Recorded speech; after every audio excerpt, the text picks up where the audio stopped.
What are we doing here? And where are we gonna go? It's like we just woke up one morning and then it's welcome to the show. Don't ask any questions, just go with the flow. Make as much money as you can and try your best not to get broke. Copy everything you see on the TV, from the hairstyles to the clothes, and don't think too often, just do exactly as you're told. And if you ever get confused, then just turn towards the alcohol. You'll still hear your thoughts, then just turn up the radio as you learn to live a lifestyle of drugs, sex, and rock and roll. But in all honesty, I just need to know, is there more to the cycle than growing and getting old? Living and dying just to leave behind a happy home and a whole lot of property that somebody else is going to own. I just really need to know before the casket's closed, 'cause I'm not willing to gamble with my soul, nor am I ready to take any chances. These are just simple life questions and I'm just searching for some answers. Like, what are we doing here? And what is our purpose? How did we get here, and who made us so perfect? And what happens once we go, or is this world all really worth it? Questions we don't answer because apparently we don't really have to. There's no purpose to this life and our existence is merely natural. Then in that case, please let me ask you, did you create yourself, or was it somebody else who had fashioned you? 'Cause you're a being that's impeccable, faultless and unparalleled. You're a product of supreme intelligence and I'm merely being rational. For there isn't a camera on this earth that can come close to the human eye, nor a computer that can compete alongside the human mind. And if the whole world was to come together, we wouldn't be able to create a single fly. So many signs, yet we still deny. As science tries to justify that all this could come from none, when it's a simple sum. 0 plus 0 plus 0 cannot possibly ever give you 1. So from where did all this order come? For everything has its origins, a maker, a creator of its own. I mean, the only reason you're watching this video is because somebody had to press upload.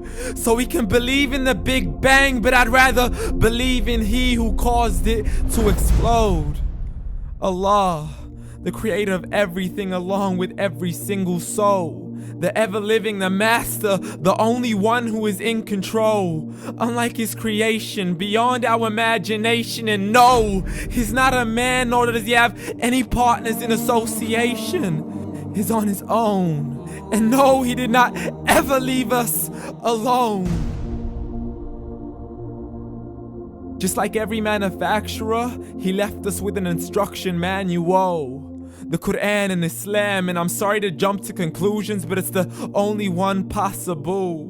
The only definition of God is the one and only supreme being. It's logical, a book with 0 contradictions, with miracles that are both scientific and historical, all revealed over 1400 years ago. Like the detailed description of the human embryo. The descriptions of the human embryo in the Quran cannot be based on scientific knowledge in the 7th century. To the mountains as pegs holding firm the earth below, and the 2 seas that don't mix in a complete separate flow. To the planets in orbit, alternating night and day as they stay in flow. The expansion of the universe and the creation of everything from H2O.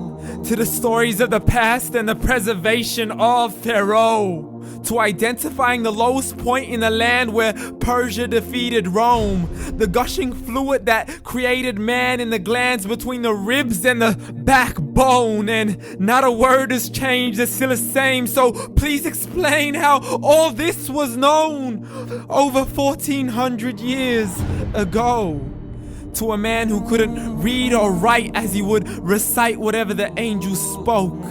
And if you still don't believe, please try to come up with something that's even close. But you can't, so we took God as a mockery and his messengers as a joke. Muhammad could not read or write. How's somebody who can't read or write gonna start a religion? Dismissed his scriptures as legends and tales of the ancient folk, as we live life according to our whims, desires, and hopes. saying this life is the only home we will ever know. We will live then die, then simply turn to bones. YOLO! Correction, after the grass dies, the rain arrives and it regrows, and Allah promises to do the same thing to your very soul and bring you back from your very fingertips to your toes, as the all-seeing supreme being watches us so close, and we are surely being tested in our wealth, our health, and our self, and everything that we've been blessed with. So believe, for we will surely be resurrected and be brought back to our Lord and account for every single deed, as He hands us our books and orders us to read. From the bad to the good and everything in between. You yourself are sufficient for your own accountability, so don't be mad at me. You are the one who thought He wouldn't come back to me. I gave you a whole life long to search after me, but you were busy in all that which was temporary, so read. And glad tidings to all those who believed, and if you disbelieve, read. And don't let that day be the first day you find out what your life really means. Read.